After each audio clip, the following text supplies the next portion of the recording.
నమస్తే సార్. నమస్తే మేడం. మీ పేరు? సాయి చరణ్. మీరు ఉండే ఊరు? సిరికొండ. ఇప్పుడు పార్లమెంట్ ఎలక్షన్స్ వస్తున్నాయి కదండి, మీరు ఎవరికి ఓటేద్దాం అనుకుంటున్నారు?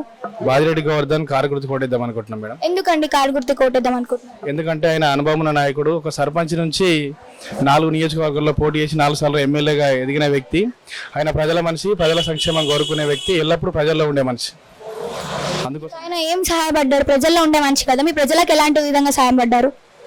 అయితే సిరికొండ మండలంలో కానీ నిజామాబాద్ రూరల్ నియోజకవర్గ పరిధిలో, ఇది నిజామాబాద్ రూరల్ నియోజకవర్గ పరిధిలో 172 గ్రామాలతో ఉన్న పెద్ద నియోజకవర్గం ఇది. ఆ విస్తీర్ణం కూడా చాలా పెద్దగా ఉంటుంది.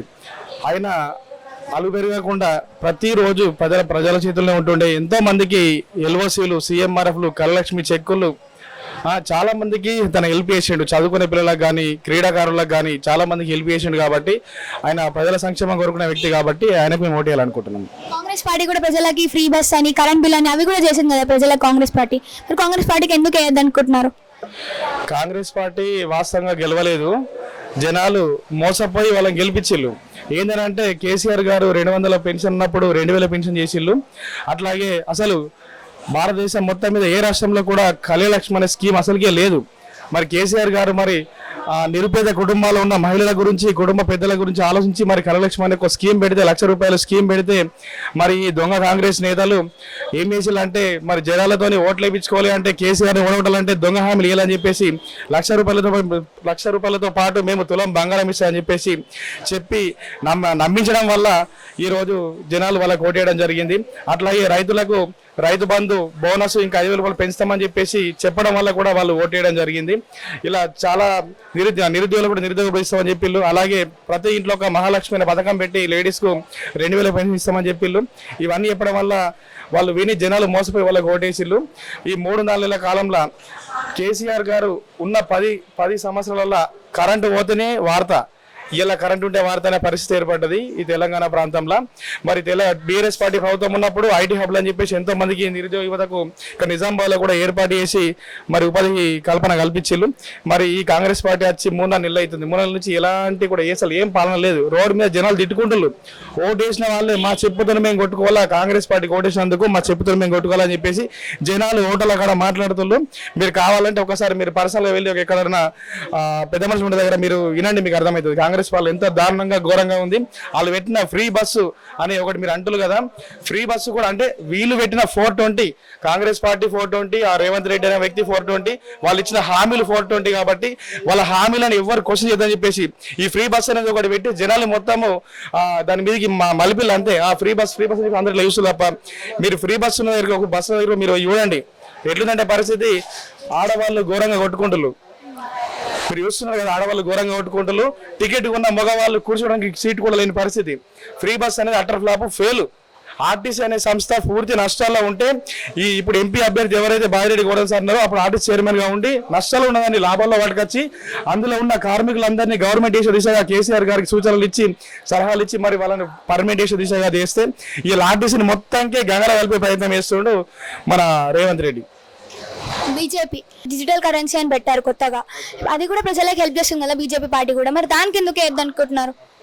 అయితే ఇక్కడ బీజేపీ పార్టీ ద్వారా కేవలం సోషల్ మీడియా, సెల్ ఫోన్లల్లో దాని మాత్రమే ప్రచారం జరుగుతుంది తప్ప ఎక్కడ కూడా బీజేపీ కేంద్ర ప్రభుత్వం ద్వారా నిరుపేద కుటుంబానికి, ఒక గ్రామంలో ఉన్న ప్రజలకు ఒక కేంద్రం సంబంధించిన పథకం అందింది అనేది మాత్రం ఎక్కడ కూడా లేదు. మీరు ఎవరికైనా అడగండి, బీజేపీకి ఓటేస్తామని అనుకున్న వ్యక్తి కూడా, బీజేపీ నాయకుడు కూడా మీరు అడగండి పోయి, మరి ఏమైనా పథకాలు అందిన అడగండి. వాళ్ళు ఒకటి ఏమన్నా అంటే రామ మందిరం అంటారు, జై శ్రీరామ్ అంటారు, మోడీ ద్వారా ఈ రామ మందిరం కట్టమని చెప్తారు తప్ప వేరే ఏమైనా ముచ్చట ఉందా?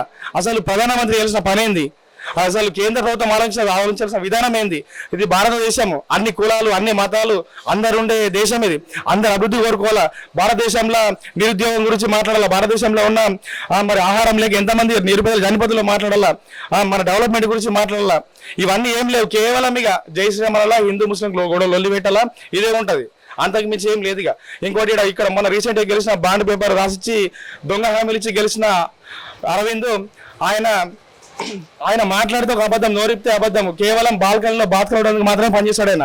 ఆయన గెలిచిన 5 సంవత్సరాలలో ఎక్కడ కూడా పార్లమెంట్ పరిధిలో తిరిగి ఒక అభివృద్ధి పథకం వేసిన మాత్రం ఇక్కడ కూడా లేదు. ఆయన ఎక్కడ పోయినా కాంట్రవర్సీ మాటలు మాట్లాడడం తప్ప ఇంకోటి ఏం లేదు. 5 రోజుల్లో పసుపోటు వేస్తా చెప్పిండు, పసుపోటు అనే ఊసలేదు. మాట్లాడితే పసుపోటు మేము ఇచ్చినామంటారు, ఈయన ఇచ్చినామంటారు, కానీ ఎక్కడ పెట్టిలో మాత్రం ఎవరికి తెలియదు. అది ఇక్కడ కూడా ఎవరికి తెలియదు. మద్దతు ధర ఇచ్చామంటారు, కానీ ఏ రైతు కూడా మరి బీజేపీ గెలిచిన అభ్యర్థి ద్వారా మాకు మద్దతు ధర అని చెప్పేసి ఇప్పటిదాకా ఏ రైతు కూడా చెప్పలేడు. రైతులు ఇప్పటికి కూడా ధర్నాలు రాశారు. ఒకళ్ళు వేస్తులు అరవింద్ మొన్నగా గ్రామాల పొంటి తిరిగితే కోడిగుడ్లతోని టమాటాలతోని రోడ్ల మీద వచ్చి ఆయన మీద ఇసిరి మా గ్రామానికి రావద్దని చెప్పేసి చాలా మంది రైతులు రోడ్ ఎక్కిన పరిస్థితి. ఆయన గెలిచే పరిస్థితి లేదు. ఆయన కోటేస్తే మాత్రము ఇంకా ఘోరంగా మోసపోతారు. రైతులు అంటేనే మన భారతదేశం అంటేనే రైతన్నలు ఒకసారి మోసపోయి ఇంకోసారి మోసపోరని చెప్పేసి అనుకుంటున్నా. అసలు అరవింద్కు మాత్రం ఓటు అసలు ఎవరు వేయరు కూడా. ఆయన కేస్తే మాత్రం అసలు లాభం లేదు కూడా. ఇప్పుడు మోడీ గారి వల్లే మన దేశం అనేది అంత పెద్ద పాపులర్ అయింది. ఫారిన్ కంట్రీస్ మన దేశాన్ని చూసి రెస్పెక్ట్ ఇస్తున్నాయి అని అంటున్నారు కదా. మరి ఇప్పుడు మీరు అసలు కాదు మనకేం మన ప్రజలకు హెల్ప్ చేయలేదు అంటున్నారు, అదలా?